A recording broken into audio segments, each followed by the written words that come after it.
আবার একসঙ্গে দেখা গেল শাকিব খান ও অপু বিশ্বাসকে। মূলত ছেলে আব্রাহাম খান জয়কে কেন্দ্র করেই এই সম্মিলিত।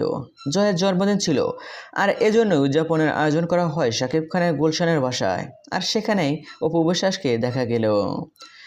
কয়েকদিন আগে যুক্তরাষ্ট্রের শাকিব খান ও বুবলিকে একসঙ্গে দেখা গিয়েছিল। সে সময় ছবির গতিবিধি দেখে অনেকেই অনুমান করেছিলেন শাকিব বুবলির ঝামেলা মিটে গেছে, তারা একত্রে সংসার করা শুরু করতে যাচ্ছেন।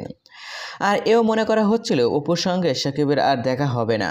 তবে সেসব অনুমান মিথ্যা করে আবারও একসঙ্গে দেখা গেল ঢাকা চলচ্চিত্র আলোচিত জুটিকে। ছবিগুলো অপু ও শাকিবের কারো সামাজিক যোগাযোগ মাধ্যম থেকে পোস্ট করা না হলেও সামনে চলে এসেছে। সেই ছবিগুলো দেখা যায় শাকিব খানের পুরো পরিবারের মাঝে উপস্থিত অপু বিশ্বাস, রয়েছে শাকিব খানের মা ও বোন এবং তার বাবা। ফলে এবার প্রশ্ন তৈরি হয়েছে, তাহলে কি অপু এবার শাকিব খানের গুলশানের বাড়িতেই থাকবেন? এসব প্রশ্নের জবাব সময় বলে দেবে।